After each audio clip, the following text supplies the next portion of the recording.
Como-nos a nós abordar aqui o tema da rubioses e do glaucoma neovascular. A rubioses é uma consequência de uma alteração metabólica a nível ocular, como todos sabemos, uma consequência que surge no contexto de várias retinopatias vasculares e não só exclusivamente, e que leva muitas vezes, caso não seja detectada e controlada, leva à formação e à presença de um glaucoma neovascular que nós tanto tememos em oftalmologia, porque a consequência final do glaucoma neovascular não tratado é a cegueira, é a baixa de visão absoluta. Cerca de 70% dos pacientes que aparece que têm glaucoma neovascular não controlado acabam por ter uma perda completa da sua acuidade visual. Que surge também no contexto de, como sabemos, temos o famoso glaucoma dos 90 dias, das oclusões venosas, mais frequentemente, e também na retinopatia diabética não controlada. São os casos com os quais nós convivemos mais frequentemente. O que nós decidimos aqui, nós vamos fazer uma abordagem, vamos falar um bocadinho da sua patogénese e da sua etiologia, e posteriormente vamos discutir um bocadinho as suas formas de tratamento com o Dr. Luís Mendonça. Eu vou abordar aqui um bocadinho aquilo que a Carla ia falar. Não é este slide, é a apresentação da doutora Carla, que seria subsequente. Este slide que está a aparecer a seguir é o último de todos, que é a conclusão. Eu preciso agora da apresentação da doutora Carla Teixeira. Exatamente.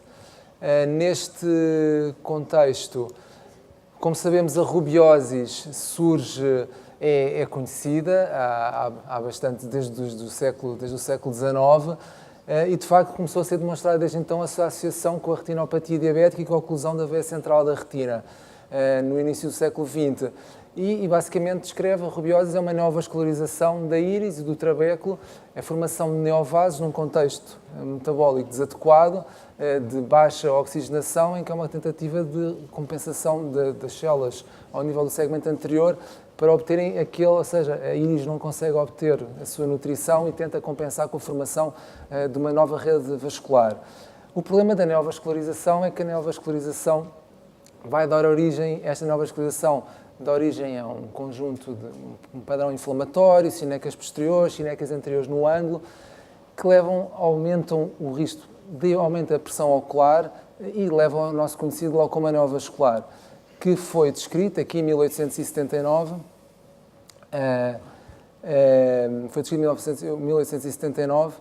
e de facto com as seguintes características, com o aumento da pressão intraocular, edema da córnea, encerramento, dor, muitas vezes muito doloroso, quando é uma situação quando surge de uma maneira mais aguda. E foram descritos estes três estadios, o pré-glaucoma ou rubioses, glaucoma de ângulo aberto, numa fase muito inicial, e glaucoma de ângulo fechado. Relativamente à sua etiologia, o que é que dá origem à rubioses e ao glaucoma neovascular? De facto, a grande maioria das patologias vasculares da retina podem cursar com este tema, patologias que induzem isquémia, sobretudo a periferia da retina. Conhecemos a retinopatia diabética, a oclusão venosa, a oclusão arterial da retina, que pode levar a desenvolvimento de glaucomas neovasculares muito rápidos, e outras patologias inflamatórias que também envolvem a vasculatura da retina. Também doenças vasculares extraoculares, como o síndrome ocular, que podem dar origem a síndromes oculares isquémicos, no caso de doenças oclusivas da artéria da carotídea, as fístulas carótido-cavernosas, sejam rápidas, mas mais frequentemente a fístula da malformação arteriovenosa dural, a artrite de células gigantes, a doença Takayasu, e outras doenças oculares que muitas vezes não cursam com patologia vascular, como por exemplo o descolamento de retina, com hipotonias que muitas vezes surgem prolongadas no tempo, podem dar origem a um sofrimento do segmento anterior, com formação de rubioses e subsequentemente glaucoma neovascular. Após cirurgia ocular, também pode acontecer, em alguns contextos, de cirurgia de catarata, de vitrectomia por retinopatia diabética proliferativa, muitas vezes naquele doente diabético que nós operamos, que já é fotocoagulado no qual nós tiramos o cristalino e que numa fase subsequente à cirurgia pode desenvolver um glaucoma neovascular imprevisível. E pronto, e basicamente eu já descrevi um bocadinho a patogénese do que acontece, sendo de salientar as nossas conhecidas substâncias vasoproliferativas, que dão origem à formação dos neovasos, e sendo importante também este contexto do oxigênio e do humor aquoso, que se difunde para o segmento posterior, diminuindo, sobretudo nas pseudofaquias, diminuindo a perfusão de oxigênio do segmento anterior, e o próprio aumento da pressão intraocular progressivo agrava a pressão iridiana e cria aqui um ciclo vicioso, que nós tentamos controlar com o tratamento, que o Luís vai falar, sobretudo sobre estes fatores de risco cardiovasculares.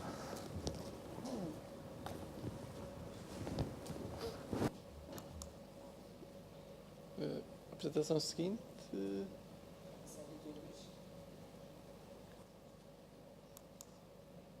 Não é isto. Não é esta a apresentação. Ok. Vamos falar então de abordagem do glaucoma neovascular. E para falar da abordagem do glaucoma neovascular convém ter noção, ter presente a fisiopatologia do glaucoma neovascular. Portanto, a grande maioria do glaucoma neovascular deriva de patologia do segmento posterior que cursa com isquemia do segmento posterior. E é precisamente a hipóxia que se gera no segmento posterior que vai desencadear uma série de eventos fisiopatológicos que culminam o desenvolvimento de neovasos do segmento anterior, obstrução do escoamento do humor aquoso, hipertensão, ou seja, instalação de glaucoma neovascular.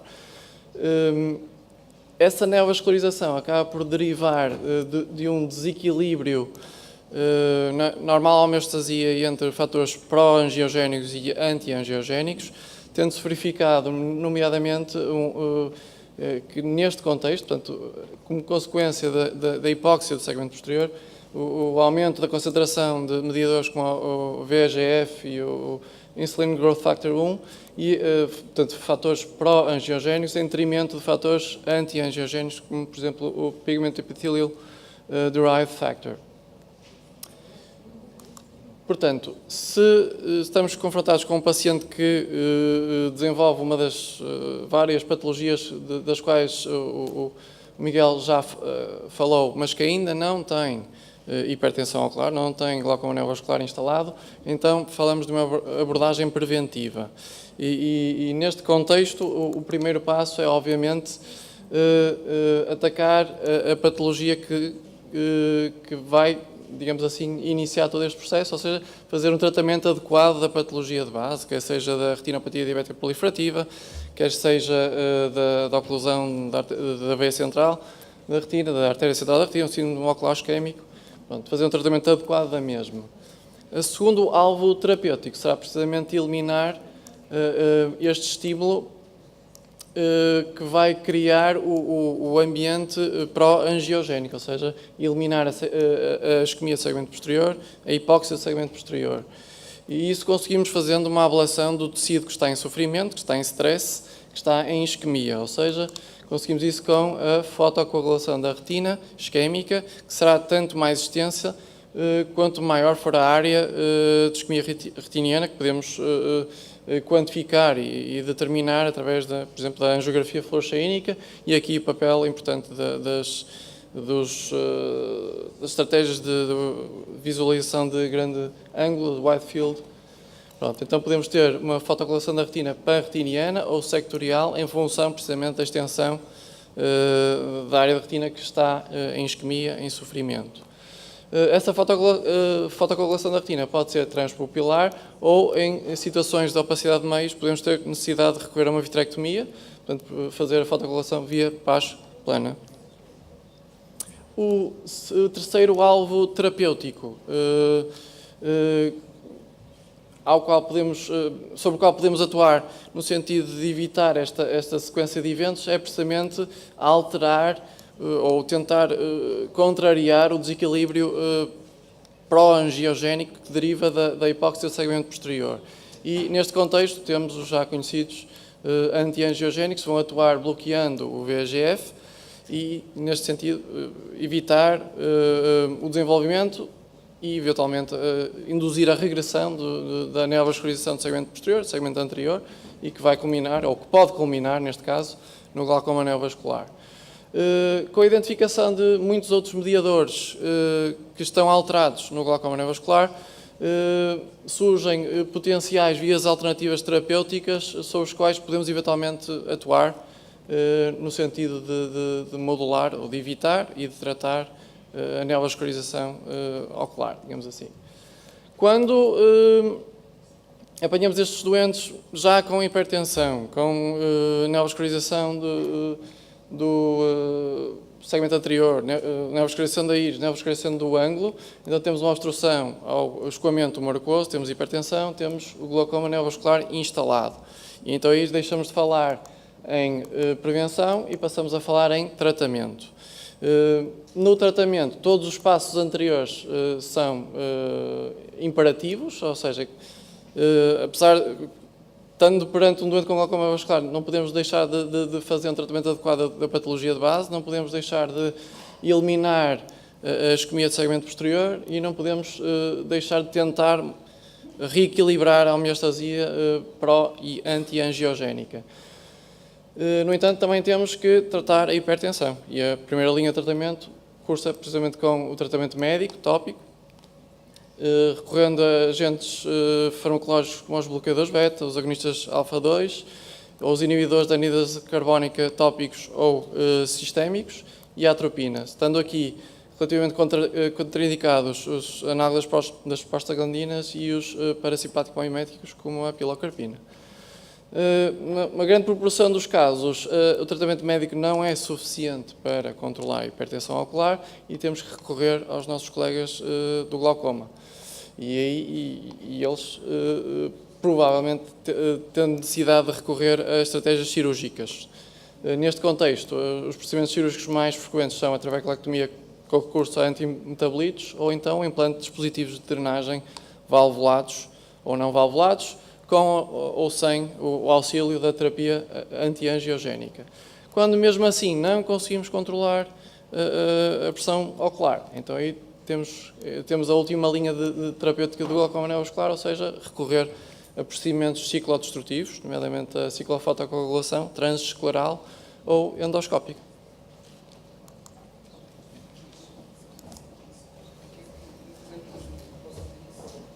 Discutir aqui um bocadinho.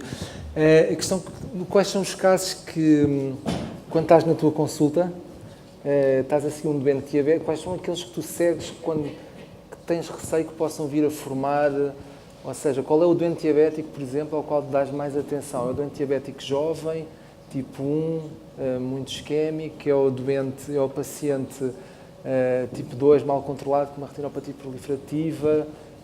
Que situações é que te fazem seguir, ou que tipo de acompanhamento segues mais apertadamente um doente desses? Vês mensalmente, vês 2 em 2 meses? Quando tens essa preocupação, quando não tens confiança absoluta sobre se pode acontecer algo do género? Independentemente do tipo de diabético que temos perante nós, obviamente quando temos um doente que nos surge com uma retinopatia diabética proliferativa, estamos a falar de um caso urgente, não emergente, independentemente de ser tipo 1 ou tipo 2. Naturalmente que nós sabemos que o tipo 1, se nos aparece já nesse estadio, é uma situação ainda mais urgente, é assim que podemos chamar, porque geralmente são doentes mais jovens e são doentes que tendem a progredir. Sim, é uma intervenção mais agressiva.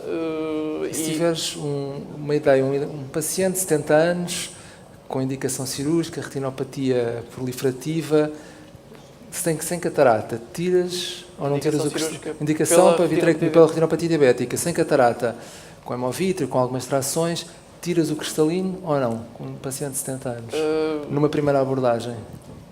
Eu já cresci na oftalmologia num contexto em que já existe o awareness para as consequências da cirurgia, não é? Da cirurgia de catarata, em relação à retinopatia diabética. Portanto, e num contexto onde nós temos relativamente fácil acesso aos anti-angiogénicos. Por isso, não tenho grandes preocupações com o cristalino e geralmente acabo sempre por tirar o cristalino nestes doentes. Estava a dizer isso porque eu tenho tido algumas surpresas pós-vitrectomia, pseudofaquia, e que de repente fazem rubioses, sem glaucoma neovascular, mas rubioses que eu tenho tratado depois de uma forma agressiva durante alguns meses, até ter uma estabilização da doença. É importante nesses doentes assegurar que durante a cirurgia também conseguimos fazer uma PRP extensa. E só para terminar, que nós já estamos com o tempo aqui a escutar, a primeira abordagem, de vez uma rubiose, que tipo de abordagem? Uma rubiose já com uma pressão ocular alta, um glaucoma neovascular, Na abordagem, usas antiangiogénico intravítreo, fazes subconjuntival, tens alguma estratégia para fazer um intravítreo? Por norma, obviamente que o primeiro pensa-se logo em iniciar o mais rápido possível a terapia antiangiogénica e, por norma, fazemos intravítrio. Com a necessidade, obviamente que a técnica em si exige alguns cuidados, a necessidade de fazer uma paracentese. O momento sempre na intravítrea no glaucoma neovascular é sempre Um bocado pôr algo delicado, mais sim, dentro, sim. ou se faz um manitol. Eu muitas vezes faço subconjuntival com bons resultados e não estou a injetar nada no olho e consigo controlar a rubiose e até tem uma regressão positiva. Muito bem, eu só em jeito de conclusão, tenho só aqui um slide, que é aqui o meu último slide. Está aqui. Não é só um slide. Está aí. Que basicamente o que sobressai desta patologia, devemos estar atentos e vigilantes, sobretudo ao bordo da íris, nos nossos pacientes diabéticos e nas oclusões venosas. Eu falo destes casos que são os mais frequentes. Devemos ser proativos na profilaxia, nos doentes em que desconfiamos que algo pode acontecer. Tenho aqui um exemplo de uma retina, de uma angiografia com o Whitefield. Nós percebemos que há ali uma isquemia periférica. Nós devemos ser proativos a tratar esta isquemia periférica. Devemos conhecer bem as situações de risco, ser persistentes, e eu gosto de falar de uma agressividade terapêutica. São doentes que, quando têm rubiose, eu estou a tratar, eu chego a vê-los semanalmente, porque podemos ter surpresas desagradáveis se estendemos a vigilância. E lá está, uma vigilância apertada, pelo menos na fase aguda da patologia, porque nós conseguimos tratá-los e conseguimos reverter, e quando atingem a quiescência, temos um problema resolvido e um nervo óptico preservado. É a minha mensagem. Obrigado, Miguel. Então, boa tarde a todos. É com muito prazer que trago aqui mais um tema a debate, um tema que, no fundo, é uma situação clínica com a qual todos nós já nos debatemos, já nos confrontamos na prática clínica, às vezes com alguma apreensão, que é a cirurgia de catarata no edema macular diabético ou num doente com DMI, nomeadamente ativa. Para isso temos aqui, isto para acelerar, duas das pessoas com mais experiência na matéria, o Dr. Vítor Rosas e o Dr. Joaquim Pratos Canelas, cada um dentro da sua área. Vítor, há uns anos atrás, enquanto tu vais para aí, há uns anos atrás, antes de termos estas novas terapêuticas só com o laser, era muito mais complicado controlarmos um edema macular diabético. O que é que achas agora? Sem dúvida. É evidente, agora com os antiangiogénicos e os corticoides as coisas ficaram mais simples, embora nem sempre sejam como nós queremos, não é? Ora bem, após uma PA com emulsificação num doente diabético, nós podemos ter dois tipos de edema macular. Podemos ter o edema macular cistoide, pseudofáquico, ou podemos ter um edema macular difuso. Tanto um edema como o outro têm características morfológicas diferentes, como têm a ideia. Portanto, o edema macular cistoide é um edema essencialmente quístico, com cavidades cistoides na retina neurosensorial. Encontramos no OCT, frequentemente, a zona elipsoide conservada e as camadas do epitélio pigmentado também conservadas. O edema macular difuso é um edema espongiforme, com formação de quistes multiformes atípicos, que vem muitas vezes associado a um descolamento do neuroepitélio e a pontos hiperreflectivos. O edema macular difuso, se não existe antes da cirurgia, habitualmente surge pouco tempo depois. Isso diferencia-o do edema macular cistoide pseudofáquico, que surge mais tarde, surge 4 a 6 semanas depois e associado frequentemente a uma hiperfluorescência do disco óptico, constituindo o conhecido síndrome de Irving-Gass. Qual então o algoritmo ideal para o tratamento peri- e pós-operatório neste caso? Se o doente não tem retinopatia, prescrevemos um anti-inflamatório, um corticoide e um antibiótico tópicos. Se o doente tem retinopatia, mas não tem edema, estará indicado a utilização de um antiangiogénico perioperatório? Bom, eu acho que isso dependerá do grau da retinopatia e da presença de outros fatores de risco, nomeadamente os que ali estão: o tempo de duração da doença, o mau controlo tensional, o mau controlo metabólico e a obesidade. Se o doente tem edema macular, aí é evidente, vamos fazer o antiangiogénico intravítrio ou o corticoide intravítreo, são evidentemente mandatórios. Se existe tração, temos que fazer a vitrectomia, claro. Se nos surge um edema macular cistoide 4 a 6 semanas após a cirurgia, vamos utilizar anti-inflamatório não esteroide, corticoide tópicos durante um mês. Se não resulta, pensar na triamcinolona intravítrea, num implante de dexametasona ou num implante de fluocinolona ou no antiangiogénico intravítreo. Em resumo, e para concluir, em minha opinião, a injeção intravítrea de um antiangiogénico no pré-operatório da cirurgia de catarata do doente diabético com retinopatia reduz o risco de instalação do edema macular de novo e reduz o risco de progressão do edema macular já existente. É, pois, uma atitude a considerar. Obrigado. Muito obrigado pela síntese. Joaquim, ficas com o tema com mais celeuma. Afinal, a cirurgia de catarata agrava ou não a DMI exudativa? É isso que eu estou... Estás a ouvir? É isso que eu vou tentar explicar. Vamos ver se consigo.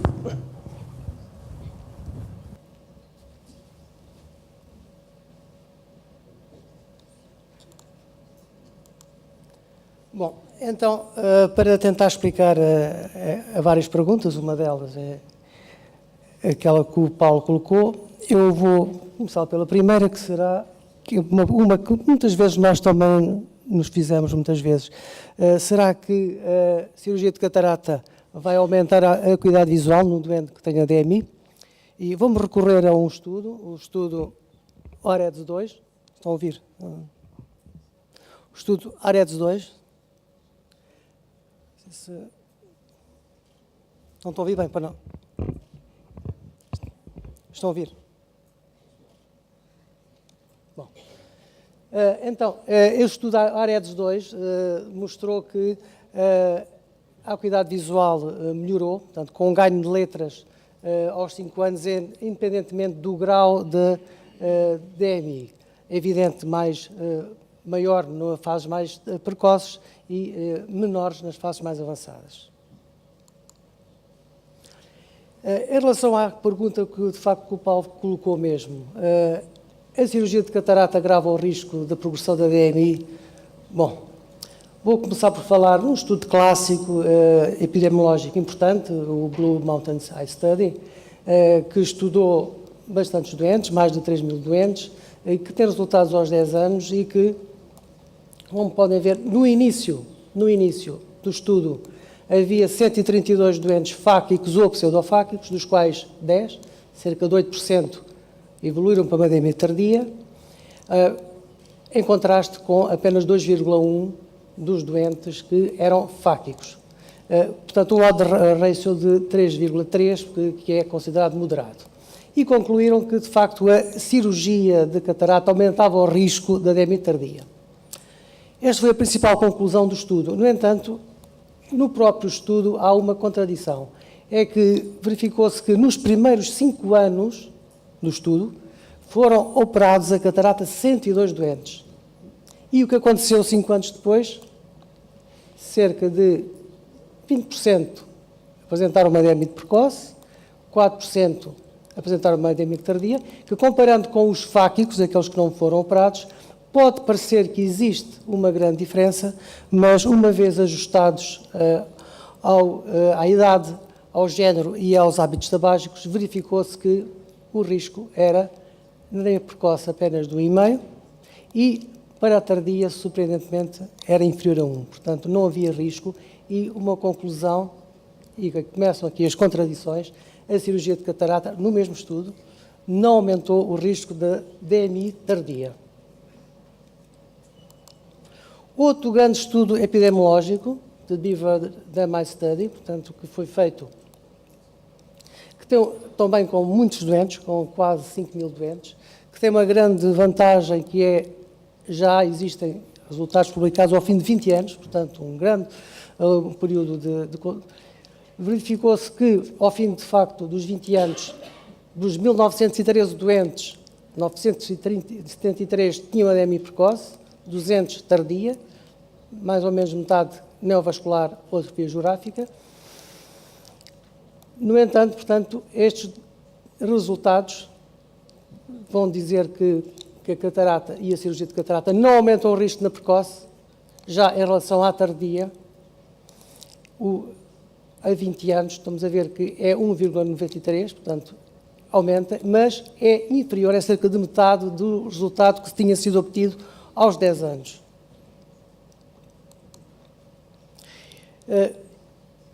Este estudo escolhi-o porque é um estudo bastante interessante, porque vai comparar doentes com um olho operado e com o outro olho que é fáquio, portanto não foi operado.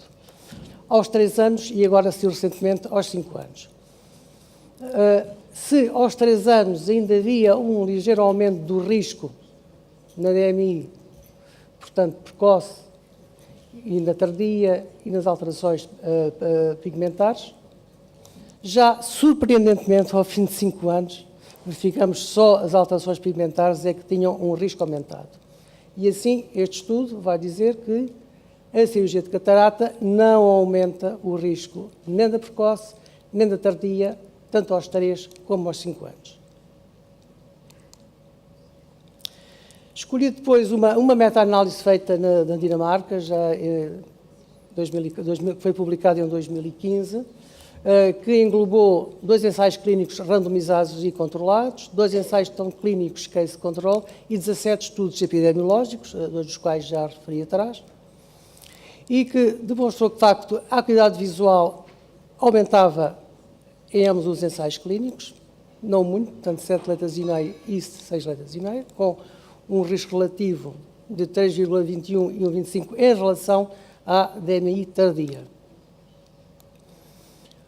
Destes 17 estudos epidemiológicos, os testes de autossatisfação dos doentes foram bastante bons nos doentes com DMI, cerca de 3/4, que não variava muito daqueles que não tinham DMI, à volta de 90%.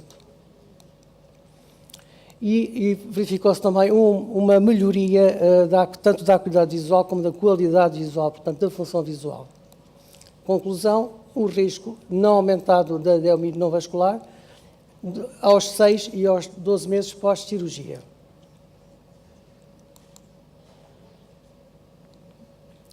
E numa DMI exudativa, uma DMI neovascular, encontrei este trabalho que vai, por um lado, confirmar os resultados em relação à acuidade visual, portanto, os doentes foram medidas à acuidade visual nos 3 meses anteriores e 3 meses posteriores da cirurgia, enquanto no grupo controle que não foi operado, aqueles que tinham uma acuidade visual superior ou igual a 20/40 manteve-se igual, como era de esperar, já aqui nos operados, portanto, o valor quase que duplicou, portanto, passando de 30% para 50%. O que se verificou também, neste caso, portanto, os doentes foram portanto, submetidos à cirurgia de catarata e verificou-se que o aumento, portanto, houve de facto um aumento do número de injeções necessárias nos doentes que tinham DMI exudativa, mas não tinha significado. Houve também um aumento ligeiro da espessura central média no OCT, também no grupo operado, mas ficou na dúvida se era de facto o edema classicoide ou a agravamento exudativa. Este trabalho tem algumas lacunas, uma delas é o espaço de tempo foi só ao fim de 3 meses. Em conclusão, e para acabar, de tudo aquilo que eu disse, o que realça mais é que, de facto, os resultados são contraditórios. Portanto, os estudos, e havendo, penso eu, uma necessidade de fazer mais ensaios clínicos, randomizados, controlados e de uma longa duração, não só ao fim de 1 ou 2 anos. A acuidade visual e a função visual, de facto, melhoraram na maioria dos doentes ao fim dos 2 meses. Os doentes também ficaram satisfeitos. Em relação a operar um doente com uma DMI exudativa, eu penso que devemos esperar por um período de inatividade. A cirurgia, de facto, é um estímulo inflamatório. Na minha opinião, fazer uma anti-VEGF em simultâneo ou uns dias antes, portanto, não é desprezível, eu penso que é aceitável. De facto, responder à pergunta é difícil, não é? Tudo aquilo que eu disse é... Agora, a minha opinião também, perante um doente com uma catarata densa, que a opacidade do cristalino justifica, de facto, e que limita muito a visão do doente e a sua vida, estando estável, eu penso que não devemos ter medo de avançar para a cirurgia de catarata. Com esta ressalva, não era mal fazer um anti-VEGF em simultâneo, uns dias antes. Portanto, era isto que eu tinha a dizer. Joaquim, muito obrigado. Obrigado. Eu não me vou alongar, porque eu penso que a vossa conclusão está perfeitamente clara. Resumindo, devemos saltar, mas sempre com paraquedas, não é? Exatamente. Acho que obrigado. sim. Obrigado. E avançamos agora para o terceiro tema, para... falta-me só aqui... Canelas, dá-me só aí o ponteiro. Passamos agora aqui para o terceiro tema, que são as retinopatias vasculares nas doenças hematológicas. E começo por recordar o conhecido de todos triângulo ou tríade de Virchow, do qual reside a maior parte dos distúrbios hemodinâmicos.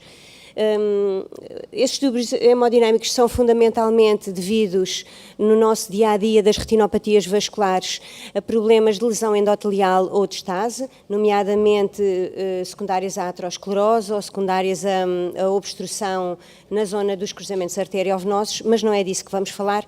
Vamos falar fundamentalmente das retinopatias vasculares de origem hematológica e, portanto, derivadas de doenças do sangue. E dividimos isto em dois grandes grupos, que designamos por discrasias sanguíneas, que são fundamentalmente alterações quantitativas da série sanguínea, e vai ser abordado pelo José Roque, e um segundo tema de alterações qualitativas, na qual vamos abordar as hemoglobinopatias, as trombofilias e os síndromes de hiperviscosidades, que será a Cláudia Farinha. E chamava então o José Roque, que nos vai falar de discrasias, portanto, de alterações quantitativas da série sanguínea. Ora então, boa tarde a todos. Cumprimento a mesa. Muito obrigado à Rita por me ter convidado mais uma vez para estar presente neste debate de retina médica, desta vez para falar de retinopatia das discrasias sanguíneas. O termo discrasia sanguínea designa todo o estado patológico do sangue, aceitando-se atualmente este termo para a patologia dos seus elementos celulares. Assim, a anemia, policitemia, leucemia, trombocitopenia e coagulopatia enquadram-se no grupo da discrasia sanguínea, e dos sintomas oftalmológicos podem apresentar-se desde a amarose fugaz até à perda permanente da visão, ou mesmo ser assintomáticas. Daí que o exame do fundo ocular permite a observação in vivo dos sinais decorrentes das alterações hematológicas provocadas pelas discrasias, sendo que nenhum destes sinais é patognomónico de nenhuma das doenças em particular, porque podem também ser encontrados noutras doenças sistémicas com envolvimento oftalmológico, como é o caso da diabetes, hipertensão ou das doenças do colagênio. Vou começar por descrever e enunciar as manifestações mais frequentes. As que mais frequentemente encontramos são as hemorragias retinianas, mais frequentemente são as hemorragias em chama de velas, menos frequente as manchas de roto, que são as hemorragias mais características com o centro branco, mas infelizmente são as menos encontradas. Correlacionam-se com a gravidade da doença. A segunda alteração mais frequentemente encontrada são os microneurismas, muito semelhantes aos da retinopatia diabética, do ponto de vista histológico, não apresentam perda dos parícitos e têm uma localização preferencial na retina periférica. As manchas algodonosas correspondem a oclusões arteriolares na camada das fibras nervosas, motivadas pela anemia e isquémia. Devemos pensar, no caso de serem bilaterais e na ausência de outra patologia sistémica, a possibilidade de estarmos em presença de um mieloma múltiplo. Outras alterações são a presença de estados duros e edema da retina, que correspondem a acumulações de lípidos e proteínas predominantemente na camada plexiforme externa. Podem dar origem ao edema focal ou difuso, que se pode tender para a cronicidade e, nesta altura, se envolvem a região macular, podem dar origem ao edema macular cistoide, com existência quística da retina, neste caso com o envolvimento das camadas nucleares. Outras alterações que podemos encontrar são alterações da rede vascular retiniana, dilatação venosa e aumento da tuberosidade vascular, o emaranhamento vascular e uma retinopatia de estase semelhante à da oclusão da veia central da retina, que é muito frequentemente encontrada nas leucémias mieloides com contagem de células elevadas. As alterações do nervo óptico que mais frequentemente encontramos são o edema, geralmente acompanhado por manchas algodonosas e hemorragias em chama de vela e peripapilares. Se o edema for bilateral, devemos pensar na presença de uma hipertensão intracraniana. A infiltração neoplásica do nervo óptico é muito frequente em crianças com leucemia linfocitípica aguda, portanto, quando encontrarmos temos o edema em que nesta situação devemos pensar na leucemia linfocítica aguda. E, por último, a neovasculação do nervo óptico, que está associada à isquémia e muitas vezes poderá estar associada aos efeitos tóxicos do tratamento, à quimio e à radioterapia. As alterações do humor vítreo, a mais frequente é a hemorragia do vítreo. É muito frequentemente encontrada em doentes que apresentam concomitantemente anemia e trombocitopénia, como a anemia aplástica, a leucemia aguda e polimielocítica, pode originar a síndrome de Terson, quando associada a hemorragia intracraniana, e o que é importante é que pode surgir na sequência do início do tratamento. A presença de células neoplásicas na câmara vítrea desencadeia também uma reação inflamatória, que muitas vezes reflete o primeiro sinal do envolvimento do sistema nervoso central, pelo que a biópsia e o estudo sintomático por aspiração de vidro pode desempenhar um papel importante no diagnóstico. Os infiltrados da retina e coroideia são muito frequentes em doentes com leucemia, mais frequentemente nas formas agudas. Ocorrem geralmente no polo posterior da região peripapilar e são acompanhados de reação vítrea, alterações do epitéliio pigmentar e hemorragias peripapilares. Impõem o diagnóstico diferencial muitas vezes com coriortinite infecciosa. Aqui temos que contextualizar do ponto de vista clínico. Se trata de um doente com o diagnóstico recente, provavelmente estamos em presença de uma infiltração neoplásica. Se trata de um doente já em tratamento a fazer imunossupressão ou a aplasia induzida para fazer transplante de medula, provavelmente estamos em presença de uma etiologia infecciosa. A angiografia fluorescênica pode desempenhar aqui um papel importante, no entanto, muitas vezes não apresenta dados muito característicos, apresentando aspectos semelhantes à doença de Arado, a epitéliopatia placoide. O descolamento da retina e do epitéliio pigmentado da retina, o descolamento da retina e do epitéliio pigmentado são também achados frequentes, são descritos descolamentos serosos do epitéliio pigmentado, descritos de epitéliio pigmentado com as características da CRCS na púrpura trombótica trombocitopénica.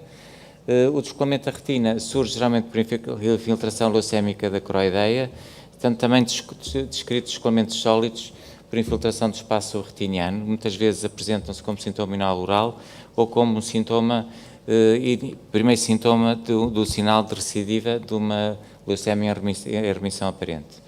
O que é importante salientar como take-home message será que, na ausência de doença sistémica, nomeadamente a hipertensão arterial, diabetes ou doença de colagênio, o aparecimento destes sinais obriga a uma investigação clínica laboratorial exaustiva, no sentido de excluir a presença de uma discrasia hemorrágica e instituir a terapêutica tão breve quanto possível.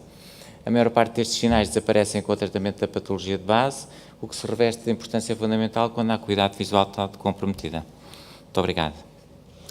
Obrigada, Zé. Agora prosseguimos com a Cláudia, está bem?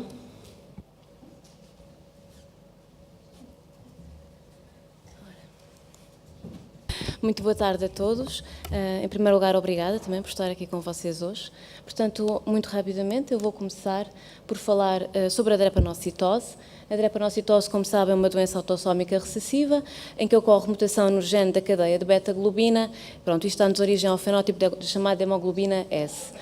A questão da hemoglobina S é que em condições de baixa oxigenação ou acidificação do meio ela polimeriza, ou há uma deformação do glóbulo vermelho e, portanto, há eventos de oclusão mecânica e de isquemia e microinfartos a nível sistémico. Em termos de retinopatia, temos a forma não proliferativa da doença, recordo-vos, com extensa oclusão arteriolar e capilar periférica, sobretudo a nível temporal. E depois com o aparecimento de lesões características, como as hemorragias abaixo da membrana limitante, a característica Salmon patch, que depois pode dar origem aos corpos iridescentes ou à lesão de Black Sunburst por hiperplasia e hipertrofia do epitélio pigmentar. A maculopatia surge por oclusão de capilares e das arteríolas parafoveais. Podemos ver aqui no OCTA, surgem sobretudo a nível do plexo profundo. E isto traduz-se a nível do SDOCT convencional por um contorno fluvial menos pronunciado e por áreas de adelgaçamento parafluviais nas zonas de oclusão dos plexos profundos. As estrias angioides também podem ocorrer em 1 a 2% dos casos. A forma proliferativa, o evento crítico é o aparecimento destas neovascularizações em CIFAN, na transição vascular ou vascular da retina, da periferia. Depois podem dar origem às nossas complicações já nossas conhecidas, hemovítrio, proliferação fibrovascular, descolamentos tracionais. No entanto, é importante reter que a história natural desta lesão muitas vezes é o autoinfarto, o que ocorre de facto em até 32% dos casos proliferativos. E como tal, aquilo que está indicado em termos de tratamento, em primeiro lugar, é observar se as lesões são pequenas, planas ou assintomáticas. Não está indicado tratar, vamos observando o doente. É claro que se elas crescerem rapidamente, se tornarem elevadas ou se houverem outras complicações, então está indicado tratar o doente, nomeadamente com o laser. O laser ainda é o gold standard para a ablação apenas das áreas de isquémia. O anti-VEGF tem demonstrado resultados positivos, ajuda na regressão das lesões e também como adjuvante cirúrgico nos casos mais complexos que necessitam de vitrectomia. O screening da retinopatia está indicado a partir dos 10 anos de idade e depois a cada 2 anos se for normal. Em relação às trombofilias ou síndromes de hipercoagulabilidade, portanto, o quadro, no fundo, é sempre o mesmo. Temos um quadro de estase venosa, com dilatação e tortuosidade vascular, que depois pode evoluir ou não para um quadro de oclusão venosa franco. As mutações mais frequentemente associadas, a mutação da protrombina, o déficit a nível das vias de antitrombina e da proteína C, que tem um efeito procoagulante no doente, a mutação do fator 5 de Leiden e depois também o síndrome do antifosfolipídio e numa associação um pouco menos clara, nomeadamente ao género MTHFR, a homocistenúria e hiperhomocistenémia.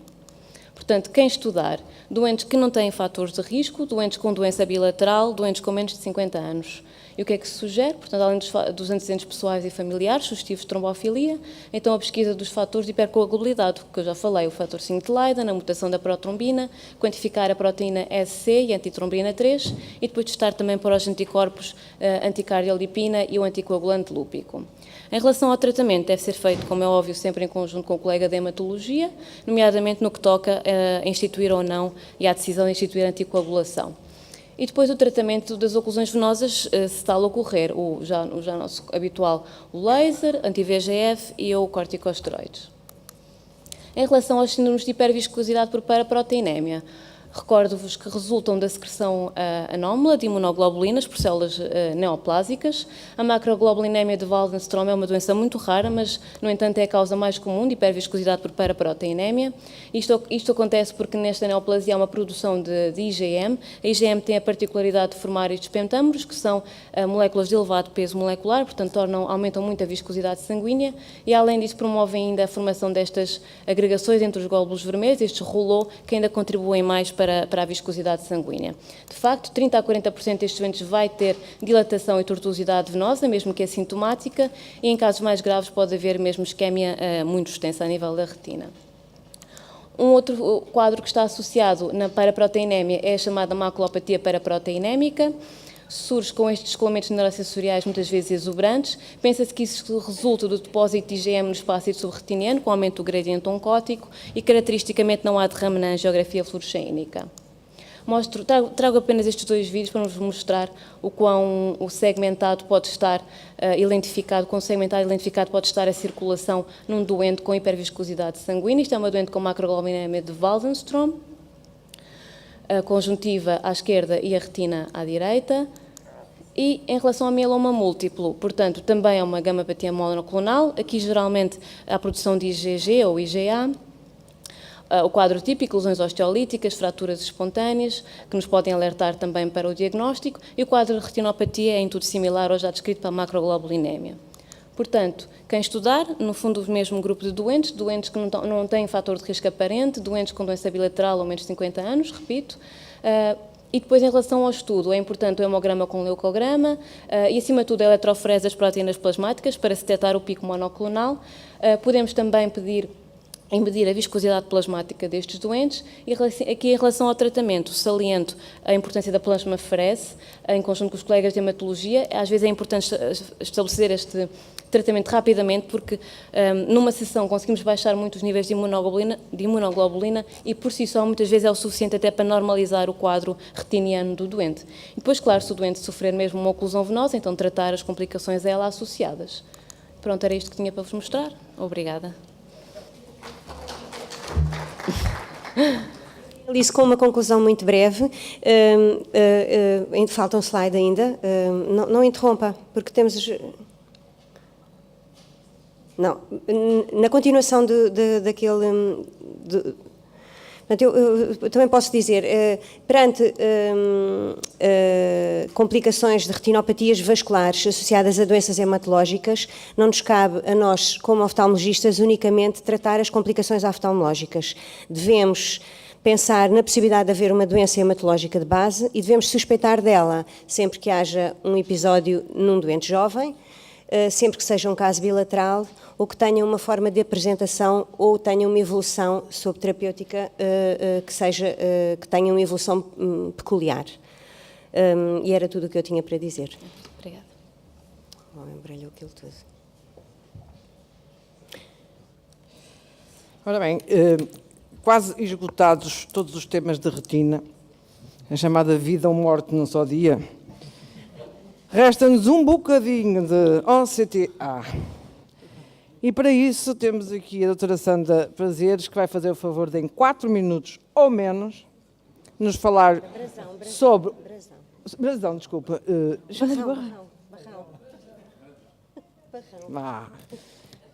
Falar-nos sobre o presente do OCTA numa perspectiva não tão clínica, mas mais na base do que dispomos hoje em dia em termos de instrumentos que nos fazem pensar e ponderar quando avançamos para, enfim, uma compra, eventualmente. E depois, de seguida, temos a doutora Susana Penas, e é mesmo Penas esta, não é? Que nos vai falar, também em 4 minutos ou menos, sobre o futuro que podíamos desejar ter. E que será possível, com certeza. Eu, por mim, faço a promessa de não me falar mais nada. E isto tem ordens da gerência, evidentemente. Boa tarde a todos. Obrigada pelo convite que me foi endereçado, falar um bocadinho do OCTA. Até agora já foi feito um grande percurso, mas ainda temos muito para fazer. Neste momento, onde é que estamos? Quando nós temos um OCTA, estamos a analisar um cubo de imagem e esse cubo permite-nos ter vários B-scans que nos mostram a imagem estrutural, fazer OCT de face, poder fazer segmentação de camadas. E aqui dentro da segmentação de camadas temos que ter em atenção que há 2 possibilidades, a automática que o aparelho nos fornece ou então a manual. E a manual, em certas situações, é a mais indicada porque customiza mesmo aquilo que estamos a ver, não entra em conta com os erros que o próprio aparelho pode interpretar como sendo verdadeiros e não são. E depois permite-nos individualizar a vascularização, que com a angiografia conseguíamos ver, mas não conseguíamos individualizar os vários plexos retiniano superficial, o profundo, a coriocapilar e a coroideia. Este será a imagem superficial, profundo, a não vascular e a coriocapilar, o B-scan, um mapa de densidades e o fundo no mesmo scan que nós conseguimos observar. O que é que o OCTA nos veio facultar? Compreender fisiopatologia de entidades que já existiam, que nós não percebíamos muito bem como é que elas se desenrolavam. Este exame veio facultar-nos essa informação, detectar novas entidades ou então reclassificar mesmo já entidades que existiam. A detecção de patologia não sintomática também pode acontecer e nesta situação levanta questões. O que é que vamos fazer? Tratamos, não tratamos? Eu aqui mostro-vos um caso, uma situação que era um doente que não apresentava quase alterações nenhumas. Havia ali uma discreta alteraçãozinha do epitélio pigmentar e que foi pedido o OCTA. Há aqui alterações no B-scan, mas depois vemos que está ali uma membrana neovascular e a doente não tinha queixas, tinha 10 décimos de visão.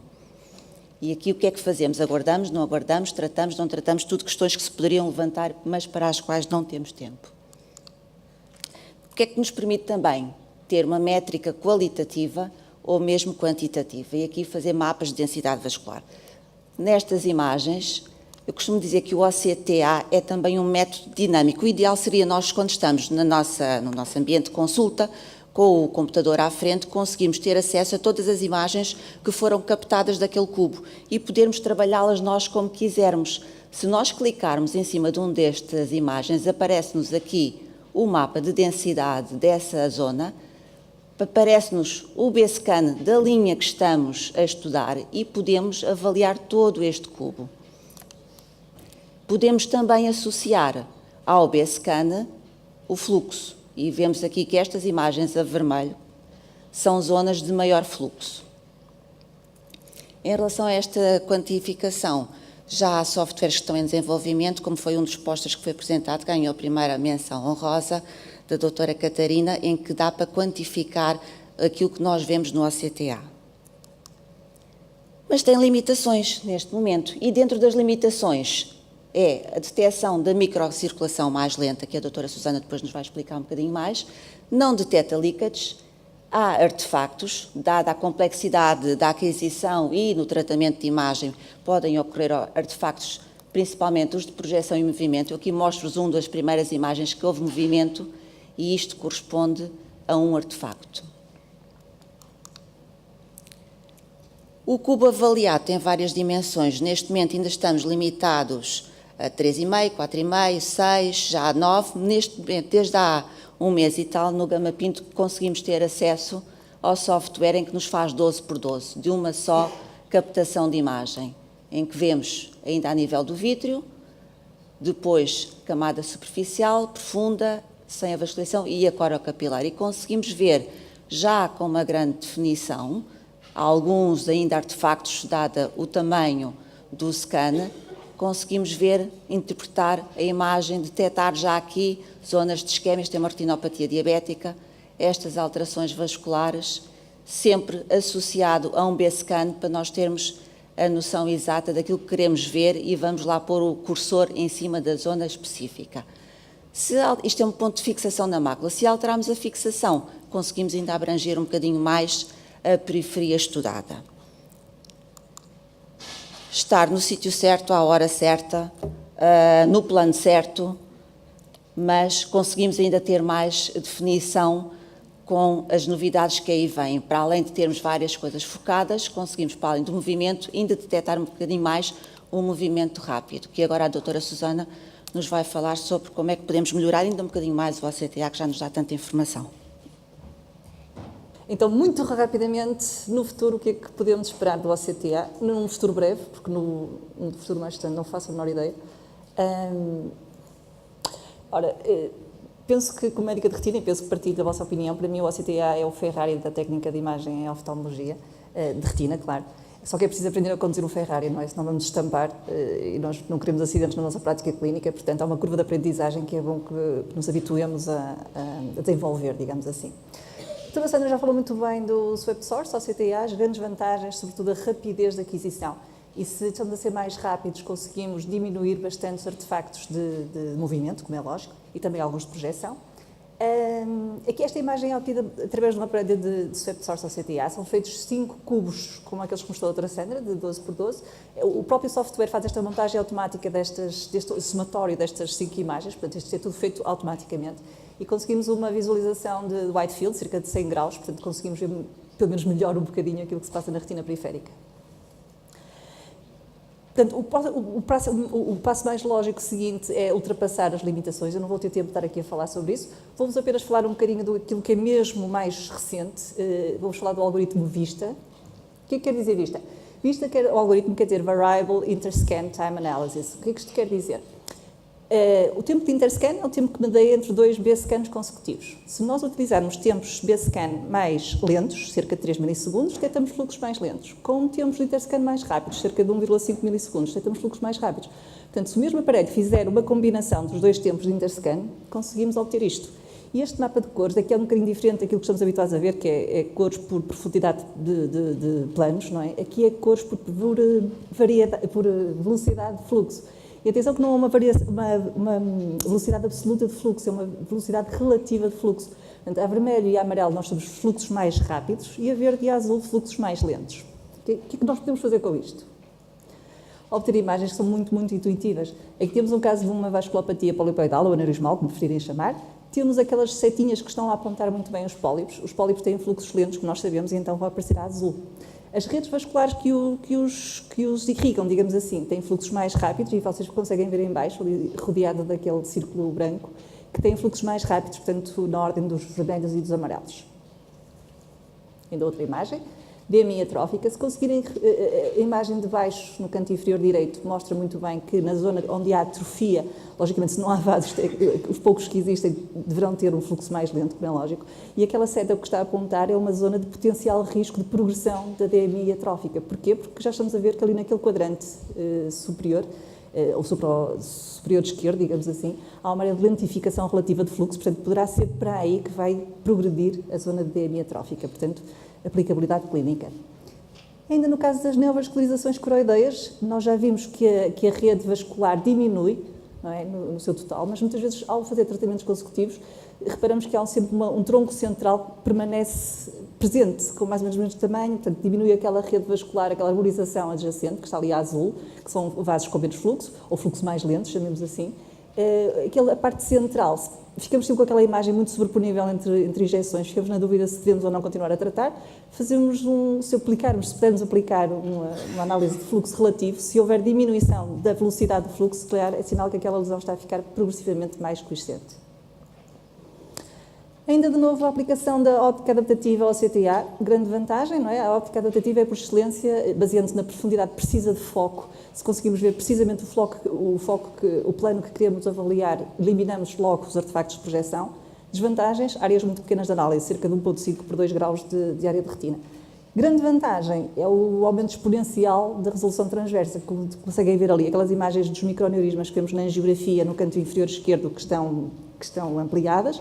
Vemos que no OCTA, com ótica adaptativa, conseguimos não só ver os microaneurismas, que é coisa que normalmente não conseguimos fazer no OCTA, quer nos planos superficiais, quer nos profundos, mas identificamos os microaneurismas e ainda os vasos que os irrigam e ainda o conteúdo do microaneurisma, se está trombosado, se não está, portanto é uma imagem bastante interessante, ainda que para já apenas em termos de investigação. OCTA portáteis, alguns protótipos têm surgido, ali à direita conseguem ver um protótipo que foi desenvolvido pelo professor Peter Campbell e foi apresentado na Sociedade Americana de Oftalmologia, de Especialistas de Retina, em 2017. Começaram a utilizar o OCTA portátil na avaliação da ROP, não é? Com alguma vantagem, lógico que se pudermos não submeter a criança a uma angiografia fluorescênica será o ideal. Conseguimos ver as áreas de perfusão, as áreas de risco e se há ou não neovascularização pré-retiniana. E porque às vezes também os santos da casa também conseguem fazer milagres, não é? Não precisamos de esperar por tudo aquilo que há de vir. Quem já tiver um OCTA pode treinar um bocadinho estas variantes de aquisição de imagens. Estas imagens são obtidas através de um OCTA da Heidelberg. E se repararem, aqui este método foi proposto por Freund, chama-se DB-OCTA, Dense Piece Scans OCTA. Em vez de analisarmos toda a área macular, só queremos analisar uma pequena lesão, fazemos só uma janela sobre aquela pequena lesão. Fazemos scans muito densos, espaçados cerca de 1 micra, e avaliamos a lesão que queremos. E ali naquele caso é um pólipo e conseguimos ver muito bem a vascularização daquele pólipo. Portanto, todos nós também podemos pôr a cabeça um bocadinho a funcionar e ver o que podemos fazer com aquilo que já temos. E conseguimos imagens muito bonitas, cheio do Heidelberg, e conseguimos ver a distribuição triplanar dos plexos superficiais, intermédio e profundo. Resta-nos aqui este dilema entre aquilo que é o ético e aquilo que é o economicamente desejável. Nós queremos sempre aquilo que é ético, não é? Queremos sempre aquilo que é melhor para o doente, não é? Queremos sempre pedir à nossa administração, quer do hospital clínico ou privado, a aquisição de um aparelho do OCTA. Problemas nisto, é um aparelho mais caro e que neste momento está a ser codificado como sendo um OCT. Portanto, neste momento, como é que nós podemos justificar precisamos de outro aparelho, quando na verdade até vamos diminuir os custos porque vamos fazer menos angiografias. Portanto, aqui precisa ver, os americanos têm tido algum papel proativo neste sentido, em criar um código específico para o CTA, porque é diferente fazer um OCTA de um OCT, é mais moroso e existe todo um trabalho intelectual que nós temos de despender para aprender a fazer a interpretar este exame. Portanto, tem de haver aqui este retorno, digamos assim, em termos de financiamento e em termos de investimento que nós temos que fazer, como é lógico.